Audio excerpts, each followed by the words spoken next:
Bismillahirrahmanirrahim. Assalamualaikum warahmatullahi wabarakatuh. Saudaraku pemirsa MTA TV dimanapun Anda berada. Puji syukur Alhamdulillah senantiasa kita panjatkan kehadirat Ilahi Robbi, Allah Subhanahu wa Ta'ala, Tuhan seluruh alam. Salawat dan salam semoga senantiasa terlimpahkan kepada suri tauladan kita Nabiullah Muhammad SAW beserta sahabat, keluarga dan seluruh umatnya yang senantiasa mengikuti sunnah-sunnahnya.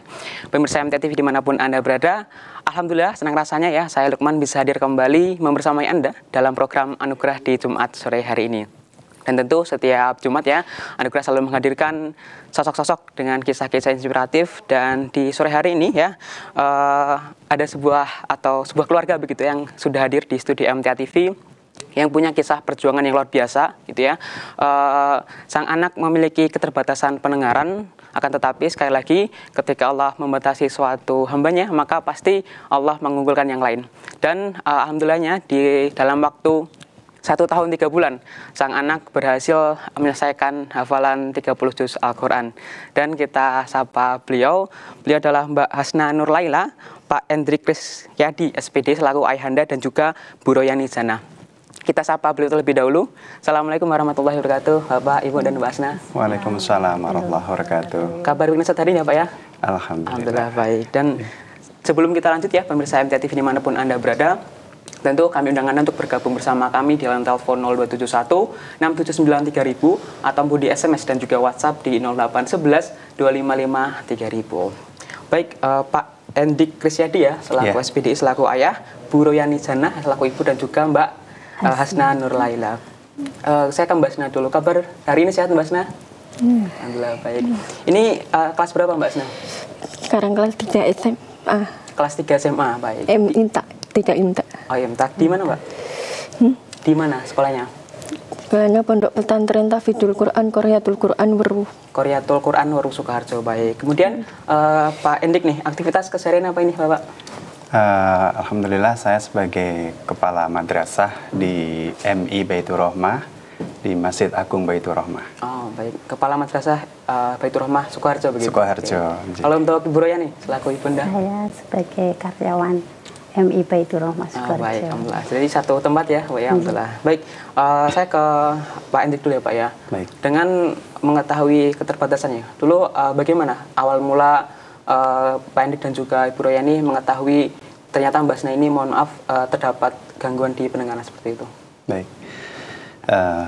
Bismillah, Assalamualaikum warahmatullahi wabarakatuh.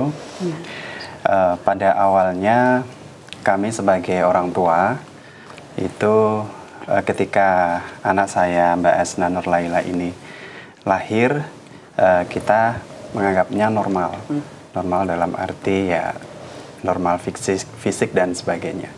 Tapi seiring berjalan waktu, pertumbuhannya juga agak melambat. Terus kemudian ketika masuk ke jenjang TK, itu Mbak Hasna pun juga pasif ya, dalam arti cenderung diam. Terus kemudian ketika mau masuk ke SD, kelas 1 itu mulai istilahnya itu sedikit curiga, ini anak kenapa begitu. Akhirnya ada salah satu teman yang menyarankan supaya dicekkan ke salah satu rumah sakit yang komplit alatnya begitu. Akhirnya saya bawa ke rumah sakit dan ternyata benar terdeteksi saraf telinganya pendek dan harus menggunakan alat telinga begitu. Oke, baik, itu ketahuannya berarti ketika kelas 1 SD begitu ya Pak ya? Iya, betul. Oke, berarti sebelumnya hanya membaca mungkin kok rada berbeda seperti itu ya, tadi dikatakan pasif dan semacamnya gitu. Iya, oke, betul. Baik. Saya ke Bu Royani, waktu itu apa Bu yang dirasakan kemudian ketika dokter mendiagnosis ternyata syarafnya pendek begitu ya tadi ya? Apa yang waktu itu dirasakan? Iya, bismillah ya. Awalnya itu ya sebagai seorang ibu itu merasa berat. Kok penuh pertanyaan, ya Allah, kenapa seperti ini gitu. Tapi alhamdulillah dengan ikhtiar berdoa itu kan, dengan kesabaran kita sepakat untuk menguatkan diri supaya anak ini berkembang dengan baik. Gitu. Berarti mungkin terkejut dulu gitu ya, terkejut terlebih dahulu, kemudian Iya, sempat shock juga. tentu ya jadi ujian bagi keluarga gitu ya Pak ya. Iya. Ya, baik, kemudian waktu itu setelah mengetahui ya ternyata didiagnosis seperti yang disebutkan tadi, apa langkah yang diambil oleh ibu waktu itu ketika kemudian ini harus pakai alat pendengaran nih seperti itu? Ya, kita berusaha mencoba. Tapi kita juga diminta nasihat dokter, gimana dokter nanti membahayakan anaknya enggak, karena kan umurnya masih kecil gitu. Akhirnya enggak apa-apa Bu, ini emang harus kayak gitu. Ya, dengan berjalan waktunya usia anak selalu begitu dan perkembangannya semakin baik. Gitu. Alhamdulillah. Baik, berarti memang yang dikhawatirkan adalah apakah dengan menggunakan alat ini tadi akan berbeda gitu ya, perkembangannya seperti itu. Baik, kemudian apa Bu kesulitan dalam berkomunikasi dengan Mbak Asna selama awal-awal menyesuaikan menggunakan alat dan sampai sekarang mungkin? Waktu belum menggunakan itu kita agak kesulitan ya, karena harus keras. Anaknya cenderung apa-apa diem gitu. Cuman gedek sama gini. Terus akhirnya dicoba untuk pakai alat, sedikit-sedikit nyambung. Sepertinya anak ini merasa kaget. Wah, ada suara apa gitu. Yang tadinya diem, terus kaget. Pakai kok telingaku begini gitu. Dulu waktu pertama kali dicek di lab gitu ya, itu dipasangi kabel banyak sekali begitu. Terus kemudian sama dokternya dites A, B begitu. Begitu mendengar responnya itu kayak kaget begitu, yang biasanya mungkin ya dengar tapi sedikit gitu kan. Nah ini kok jelas sekali begitu, membuat Mbak Asna itu merasa senang, terus semangat ya dalam mungkin belajarnya seperti itu. Berarti waktu setelah kemudian bisa mendengar dengan lebih jelas, kemudian proses belajarnya kembali ditingkatkan begitu ya Mbak? Iya. Baik. Dan pemirsa ya, ini Mbak Asna ini alhamdulillahnya sudah berhasil ya Pak Ibu ya, sudah berhasil menyelesaikan hafalan 30 juz Al-Quran. Barakallah ya Mbak Asna ya, semoga bisa menjadi ikhtiar untuk memakaikan mahkota di kedua orang tuanya nanti. Amin. Apa Mbak rahasianya Mbak menghafal Al-Quran 30 juz? Tips-tipsnya bagaimana waktu itu? Rahasianya apa? Rahasianya saya adalah pertama wajib niat karena Allah Subhanahu Wa Taala, berusaha bertunggu-tunggu dalam menghafal Al-Quran, berusaha mengulang-ulang setiap waktu, bersabar dalam menghadapi ujian yang terkadang ngantuk, malas, terus menyerah, tapi ya tetap bertahan. Ya tetap bertahan, harus semangat, tidak boleh ngantuk apa gitu. Terus berdoa sama Allah agar diberikan kemudahan, diberikan kelancaran dan dilindungi dari Allah. Terus pasrah dan ikhlas yang apapun yang akhirnya tanpa berhenti dan berusaha. Oke, baik. Artinya punya niat yang lurus begitu ya, dan juga semangat yang kuat. Baik. 1 tahun 3 bulan ya Pak ya ini menghafalkannya. Dari kelas berapa Mbak Asna mulai menghafal? Satu SMP itu sudah mulai menghafal. Satu SMP sudah mulai menghafal dan intensif selama tadi 1 tahun 3 bulan. 1 tahun 3 bulan itu kelas 3 SMP ya Mbak? Kelas berapa Mbak? Kelas lulusnya. Kelas 3 SMP. SMA. Oh, SMA. Sudah SMA. Sudah lengkap begitu ya kemudian. Nah, apa Mbak perasaannya Mbak setelah berhasil menyelesaikan hafalan tentu? Perasaannya Mbak Asna gimana? Saya sangat merasa berbeda sama teman. Pernah merasa iri sama teman-teman. Tapi dalam hati. Terus juga pernah kok nggak ada yang seperti sama, kayak normal mereka, nggak seperti sama. Tapi ada ayah sama mama yang selalu menguatkan saya. Alhamdulillah. Baik, jadi memang dalam proses menghafal itu tantangannya adalah tadi ya, merasa berbeda begitu ya dengan teman-teman yang lain mungkin gitu ya. Oke, baik. Saya ke Bu Rohani gitu ya. Jadi tentu dengan kondisi Mbak Asna yang seperti ini begitu ya, apa yang kemudian Ibu lakukan dalam mendidik agar Mbak Asna ini punya kepercayaan diri yang cukup baik begitu? Iya, saya selalu memberi pengertian pada anaknya di saat dia pulang. Saya support dan tentunya tidak lepas dari doa, usaha, bahkan setiap malam itu pasti doa untuk anak, ya Allah kuatkanlah anakku.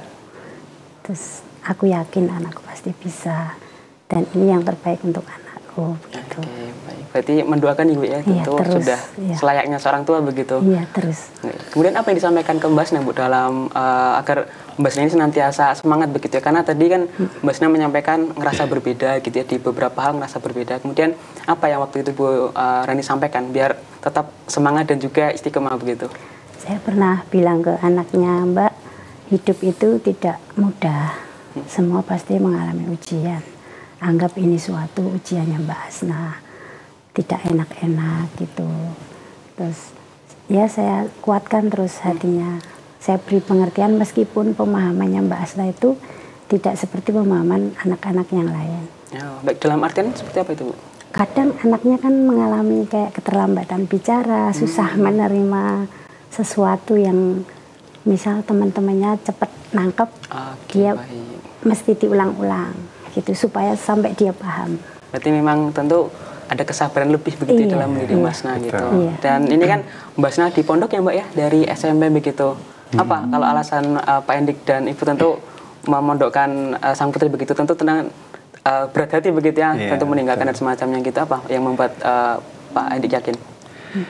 Saya memasukkan sudah memiliki niat dari Mbak Asna kelas 5 SD. Itu saya melihat perkembangannya Mbak Asna ini memang cenderung untuk di bidang agamanya ya bagus. Ketika lulus SD itu ada target hafal 1 juz dari mungkin sekian puluh atau sekian ratus anak yang lulus itu waktu itu.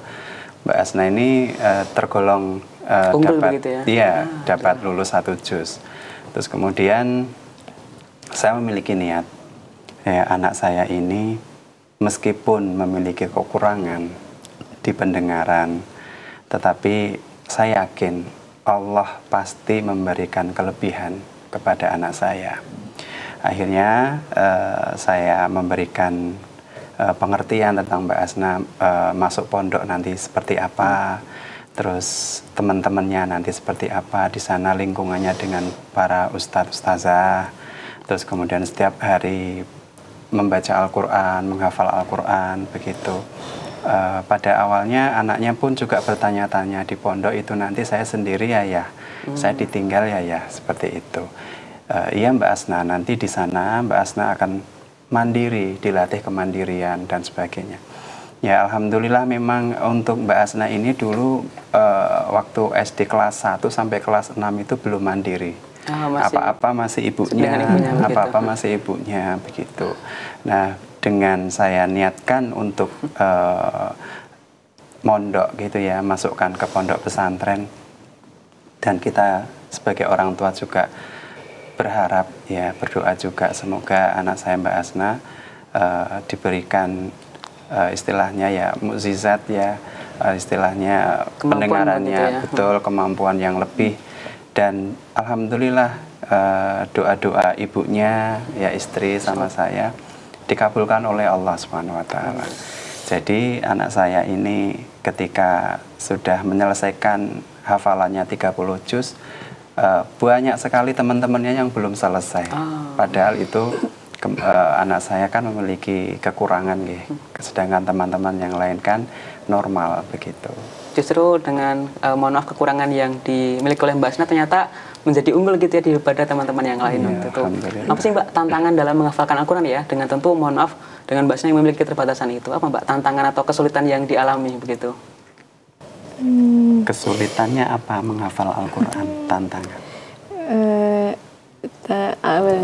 Mungkin rasa lelah, ngantuk gitu ya? Iya, saya mulai ngantuk, tapi ya juga terus semangat. Harus semangat, mengingatkan semangat, aku harus mengejar target gitu. Pernah Mbak Asna ini cerita ketika malam itu anak saya ini bangun jam 2 pagi, terus kemudian mandi, setelah itu ke masjid untuk hafalan sampai subuh. Sedangkan teman-temannya kadang masih pada tidur, begitu. Ya saya tanya, apa nggak takut Mbak? Enggak ya, aku ingin ngejar target hafalan Quran, begitu, 30 juz. Sampai subuhnya itu saya nggak pernah ngantuk. Sampai subuh nggak pernah ngantuk ya? Iya, terus menghafal Quran. Apa sih Mbak motivasinya Mbak biar kayak aku harus cepet-cepet nih menghafalkan Al-Quran gitu? Apa motivasinya? Motivasinya semangat buat Semangat dalam menghafal.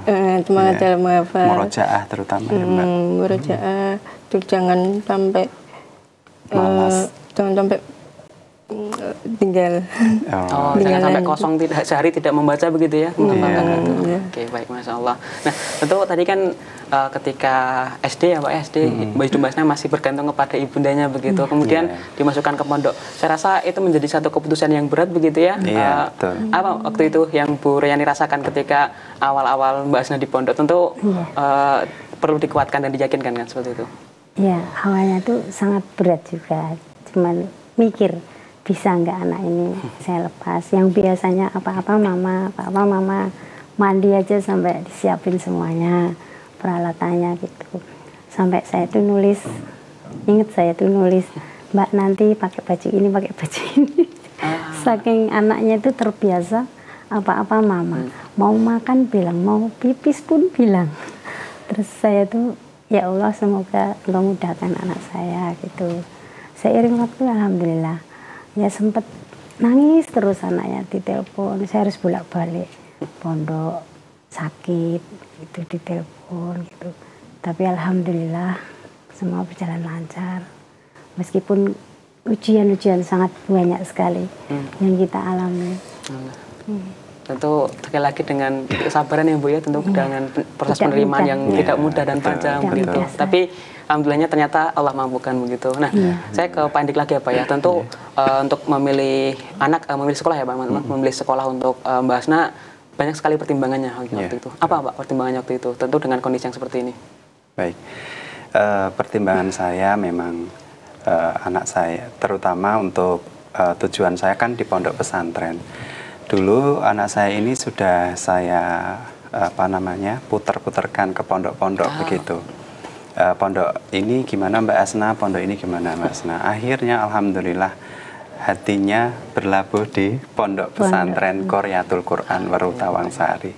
Alhamdulillah di situ adabnya luar biasa, kedisiplinannya bagus, para ustadz-ustazahnya sabar mendidik anak saya, terutama ada beberapa ustazahnya ini ya Masya Allah sangat memperhatikan perkembangan Mbak Asna. Ketika alat telinganya baterainya habis, langsung telepon saya ustazahnya, mohon maaf Pak, baterainya habis. Karena kan Mbak Asna kalau tidak pakai alat telinga nggak bisa, kesulitan begitu. Kesulitan, ya? Bisa mendengar tapi harus kenceng, harus keras kan begitu. Jadi ya itu pertimbangan saya memasukkan anak ke pondok, terutama Mbak Asna, ya supaya anaknya bisa lah seperti anak-anak normal begitu. Oke, ya. Jadi memang perlu treatment khusus begitu ya Pak, dalam pertimbangan dalam memilih sekolah dan juga memahamkan kepada Mbak Asna bahwa pondok ini nanti akan seperti apa kehidupannya dan semacamnya begitu. Betul. Baik, dan sekali lagi ya kami undang Anda saudara pemirsa MTA TV untuk bergabung bersama kami di line telepon 0271 679 3000 ataupun di SMS dan juga WhatsApp di 0811 255 3000. Saya ke Mbak Asna lagi ya. Tentu ketika masuk di pondok kan awalnya pasti sangat nggak nyaman begitu ya. Kemudian sampai hari ini alhamdulillah sudah hampir lulus begitu ya. Nah, apa Mbak momen-momen menyenangkan di pondok yang mungkin Mbak Asna menjadi semangat dalam belajar gitu? Momen yang menyenangkan selama di pondok begitu. Ya, alhamdulillah lumayan banyak teman. Ya, lumayan banyak teman, tapi ya terkadang-kadang ya nggak deketan gitu. Nggak dekat begitu ya. Ya nggak, ya agak Oke, baik. Tapi alhamdulillahnya dengan ustazah-ustazah yang di sana suportif begitu ya? Iya, mendukung. ustazah-ustazahnya bagus di sana. Baik, waktu itu kemudian saya ke Ibu Royani ya tentu ya. Dalam berjalannya waktu gitu ya, apa yang selalu membuat Ibu yakin seperti ya nanti ini menjadi salah satu ikhtiar untuk kebaikan Mbak Asna gitu dalam tentu proses meninggalkan sang anak gitu di pondok? Iya, awalnya saya juga sempat khawatir ya, nanti gimana meskipun awalnya itu Mbak Asna itu memang sering mengalami bully-bully gitu, kayak teman-temannya ada yang usil gitu. Ya maklumlah, kadang saya dulu mikirnya kalau di pondok itu enak gitu ya, fokus ada ustazah-ustazah yang selalu. Ternyata juga ada beberapa teman yang kadang jahil, usil, tapi alhamdulillah Hasna itu anaknya kuat, tangguh begitu ya, sabar menghadapi semua tantangan. Kalau pulang itu cerita, nangis, saya gini, enggak apa-apa Mbak, itu ujian, insya Allah nanti kamu bisa. Sempat Mbak Asna itu mau putus asa, mau keluar tuh, tapi saya gini, ya Allah kalau anak saya cabut, nanti saya gagal, karena niat saya sama ayah itu kan benar-benar pengen menjadikan Mbak Asna itu menjadi anak yang mandiri, tidak ketergantungan orang tua terus menjadi hafizuh. Karena alhamdulillah Allah itu selalu memudahkan Mbak Asna, meskipun banyak sekali ujian-ujian yang Mbak Asna lewati. Oke, baik, tentu tadi sebuah perjalanan yang panjang begitu untuk menerima dan juga berkuat dalam mengistiqomahkan begitu ya Bu ya. Betul. Baik, ini ada pertanyaan Ibu ya dari WhatsApp. Saya bacakan. Saya Nuha dari Solo. Dalam menghadapi stigma atau pandangan negatif dari lingkungan sekitar, apa yang membuat ayah dan ibunda lakukan agar tetap percaya diri dalam mendukung Dek Asna? Seperti itu. Tetap menguatkan anak dan berusaha untuk tidak membujuk, untuk membalasnya tidak, tapi tetap berbuat baik kepada semua teman-temannya, menyikapi dengan sikap yang sabar. Apalagi kalau Mbak Asna sedang mengeluh ini, tetap sabar, berdoa sama Allah, begitu. Dan alhamdulillahnya Mbak Asna ini pun juga anaknya tidak mau membalas. Kadang-kadang itu hanya cukup diam, kemudian nanti baru ya hanya orang tua saja yang untuk curhat isi hatinya. Diceritakan gitu ya kayak ibundanya. Iya. Jadi kadang sama teman mungkin ya namanya anak ya, mungkin dijauhi atau apa, ya dia cuma diem saja. Nanti sampai rumah baru cerita. Gitu. Terus nanti disemangati sama ibunya. Gitu. Baik, berarti memang kehadiran seorang ayah dan ibu bagi Mbak Asna ini sangat berarti begitu ya. Oke, baik. Nah, ini tadi saya mendapatkan info bahwa dulu ketika di pondok alat bantu pendengarannya hilang begitu ya, dan terbakar di tempat sampah gitu ya. Sampai kemudian setelah itu ternyata Allah beri ujian lagi dengan penyakit sakit-sakitan begitu ya. Betul. Nah, waktu itu bagaimana ayah memberi semangat kepada Mbak Asna ini? Tentu itu kan sesuatu alat yang berarti begitu ya, apalagi mohon maaf harganya juga tidak murah dan dalam kondisi seperti ini.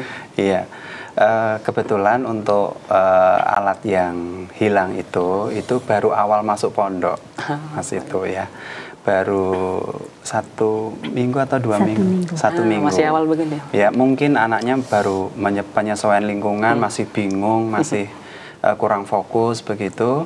Nah, alat telinganya ketika mandi mungkin jatuh di kamar mandi, dan mungkin juga anaknya mungkin gerusa-gerusu gitu ya, kurang fokus begitu. Akhirnya baru sadar itu mau memakai gitu kan. Loh, alat telinganya mana? Terus dia ingat mungkin jatuh di kamar mandi. Waktu ke kamar mandi kan pakai alat telinga terus dicopot, kasih kantong.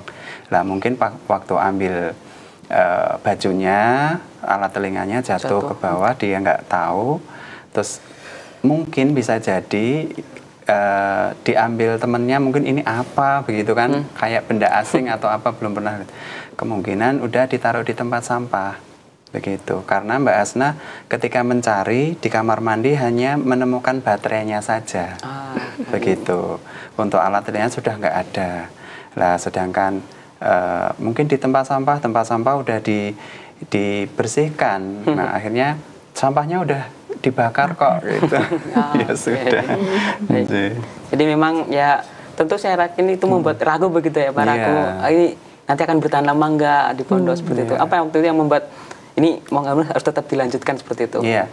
Terus kemudian saya waktu itu setelah nangis terus ya, karena alat telinganya hilang, nangis terus minta pulang, terus izin pulang 3 hari, 2 hari atau 3 hari itu. Terus kita semangati, kita nasihati, nggak apa-apa Mbak, Bismillah, nanti ayah usahakan untuk beli lagi. Begitu. Waktu itu kebetulan ada promo harga 12 juta. Karena kan kalau alat telinga yang bagus memang harga di atas 20-an gitu, ya. Betul. Di atas 20-an juta. Terus alhamdulillah ya ada rezeki, kami beli, terus kemudian kami berikan ke Mbak Asna. Alhamdulillah jadi semangat kembali. Hanya dari semangat kembali karena alat telinga itu mungkin apa ya, sangat berarti bagi Mbak Asna. Baik, tentu kehidupan di pondok dengan berbagai macam dinamikanya tadi, tapi sekali lagi menguji keistiqomahan begitu ya bagi orang tua dan juga Mbak Asna. Saya ke Mbak Asna lagi ya. Tadi mungkin awal-awal di pondok itu ada beberapa teman yang iseng, yang jahil begitu. Kenapa Mbak Asna memilih untuk tidak membalas begitu? Karena apa tadi pertanyaannya? Harus di. Kalau ada teman yang jahil, Mbak Asna itu nggak pernah membalas. Kenapa? Tidak, nggak pernah. Tapi ya juga sabar, diam gitu. Sudah. Masya Allah. Yang penting biar urut sama Allah gitu. Oke, baik. Biar Allah yang membalas begitu ya. Saya ke Pak Andik lagi ya Pak ya. Tentu dengan berbagai ujian tadi, alhamdulillah istiqomah dan akhirnya hari ini berbuah manis begitu ya. Mbak Asna bisa menghafalkan Al-Quran dengan sempurna begitu. Apa? Bagaimana Pak Andik memaknai pencapaian ini tentu? Ya tentunya kami sebagai orang tua, saya sama istri ya sangat-sangat bersyukur kepada Allah Subhanahu Wa Taala. Karena doa-doa kami diijabah oleh Allah. Ini ada satu momen ketika Mbak Asna memberikan surprise ke kami bahwa sudah hafizah begitu. Kami langsung sujud syukur. Terus kemudian dapat undangan dari pihak pondok untuk menghadiri acara khataman begitu. Kami berdua hadir di acaranya Mbak Hasna dan ada beberapa teman yang sudah lulus. Terus kemudian ya Masya Allah, rasa bangga, rasa bersyukur sama Allah. Waktu saya menghadiri itu tuh teringat perjuangannya Mbak Hasna. Baik, Masya Allah, luar biasa sekali ya. Tentu sekali lagi ini memang benar-benar menjadi ujian yang ternyata membawa banyak sekali hikmah begitu ya. Sebenarnya menyangka nggak sih Pak kalau akan dapat menghafalkan Al-Quran mungkin secepat ini begitu? Iya, kami sangat kaget ya. Mbak Asna satu keterangannya itu menghafal Al-Quran atau setoran itu 30 juz itu dalam waktu 1 tahun 3 bulan. Memang saat Mbak Asna semangatnya itu kami tahu karena Mbak Asna selalu cerita, ayah aku jam 3 udah bangun murojaah, ayah ketika teman-teman pada tiduran aku murojaah, aku menghafal Al-Quran begitu. Jadi apa yang menjadi cita-cita Mbak Asna, niat Mbak Asna menjadi hafizah atau penghafal Quran, ya Allah lancarkan, Allah mudahkan. Dan salah satu musrif dari Mbak Asna itu juga kaget ya, istilahnya memberikan informasi ke kami, Masya Allah Pak, Mbak Asna luar biasa, meskipun ada kekurangan di telinga pendengaran, tapi Mbak Asna semangatnya luar biasa begitu. Alhamdulillah, baik. Justru ternyata lebih unggul ya daripada teman-teman yang lain yang mungkin satu angkatan begitu. Ya, alhamdulillah. Tentu. Dan ini juga ketika Mbak Asna duluan menyelesaikan hafalan 30 juz itu menjadi penyemangat teman-temannya. Itu teman-temannya itu mendekati Mbak Asna, ya mungkin pada sebelum dinyatakan lulus mungkin agak jauh atau bagaimana sekarang, loh kok bisa Hasna ini, terus akhirnya teman-temannya pada mendekat, Hasna gimana caranya bisa cepat lulus hafalan 30 juz. Lah Hasna memberi nasihat juga ke teman-temannya yang rajin, katanya gitu ya Mbak ya, memberi nasihat kepada teman-temannya Mbak Hasna ketika temannya tanya, Mbak Hasna, Hasna gimana caranya supaya bisa biar cepat itu gimana Mbak Hasna? Awalnya itu saya dulu belum tahu gimana caranya gitu. Gimana caranya, metode hafalannya. Itu pas anak itu kan baru sedikit hafalannya, baru 7. Nah, itu tempat di SMA kelas 1 itu setelah tahdin beberapa lama itu setelah tahdin akhirnya lulusan mulai diada. Itu fokus menghafal. Pertama kan dibaca artinya dulu, artinya biar memahami. Nah, nanti kalau udah dibaca, terus lanjut dibaca ayatnya, sampai akhir 1 halaman. Nanti kalau udah dihafal 1 ayat dulu 3 kali. Oke, baik. Nah, 3 kali, kalau enggak kadang-kadang cepatnya bisa lanjut cepat. Nah, terus lanjutnya lagi sampai alhamdulillah sudah kadang seterannya 3 muka, kadang seterannya bisa lebih dari target begitu. Masya Allah. Jadi itu tips dari Mbak Hasna begitu ya. Tadi ternyata Mbak Hasna membaca artinya dulu, terjemahnya dulu, kemudian membaca ayatnya dan juga mengulanginya sebanyak minimal 3 kali tadi ya Mbak Hasna ya. Minimal 3 kali, kemudian baru nanti dihafalkan satu muka seperti itu. Masya Allah, luar biasa ya. Mungkin ini bisa menjadi tips juga ya untuk pemirsa di rumah yang menghafalkan Al-Quran gitu, luar biasa. Saya ke Bu Royani begitu ya. Tentu dalam mendidik Mbak Hasna ya, dari mulai lahir kemudian sampai SD, SMP hingga hari ini, apa Bu momen spesial yang tentu diingat dari Bu Royani yang kemudian menjadi pelajaran seumur hidup begitu? Ya, di saat awal dari kecil sampai besar itu saya hampir nggak percaya dulu begini, dan ternyata setelah Mbak Hasna bisa menghafal Al-Quran itu saya tuh gini, ya Allah, ternyata ini jawaban Engkau. Setelah sekian lama saya sempat bertanya-tanya, bagaimana saya menghadapi semua ini ya Allah. Sempat saya trauma, bahkan fokusnya itu ke Mbak Hasna, sampai trauma punya anak lagi, begitu. Tapi alhamdulillah dengan doa dan mohon sama Allah itu semuanya dimudahkan, dilancarkan. Anaknya juga semangat, tidak putus asa, tidak kendor. Justru kalau pulang itu selalu membawa cerita yang membesarkan kita. Oke, baik. Justru malah bisa belajar ya dari Mbak Hasna ya Bapak Ibu ya. Oke, luar biasa, Masya Allah. Saya ke Mbak Hasna, Mbak. Kan ini sudah kelas 3 SMA ya. Cita-citanya Mbak Hasna apa Mbak nanti? Cita-citanya apa? Menjadi harapan yang lebih baik. Terus pekerjaan layak yang kemampuannya. Pekerjaan yang sesuai kemampuannya. Dan selalu membanggakan ayah sama mama. Juga saya ingin umroh bersama mama sama ayah sama adik. Terakhir Mbak Hasna, mungkin bisa disampaikan Mbak pesan kepada pemirsa yang mungkin punya keterbatasan yang sama ya Mbak ya, agar senantiasa semangat begitu. Mungkin bisa disampaikan Mbak. Motivasi. Agar teman-temannya lebih semangat juga begitu. Alhamdulillah. Terima kasih.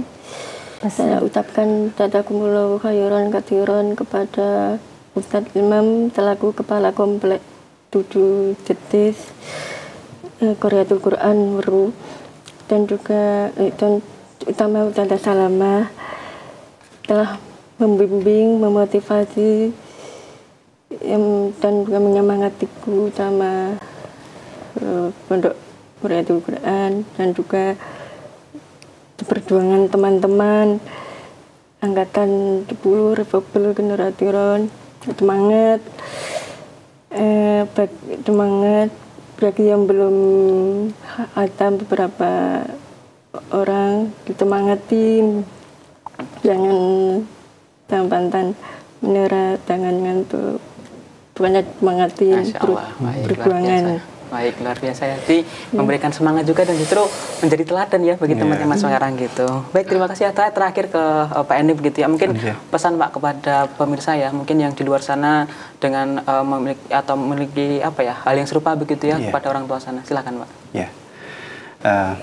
Baik, kepada Bapak Ibu yang mungkin memiliki putra atau putri yang memiliki kekurangan, itulah titipan dari Allah.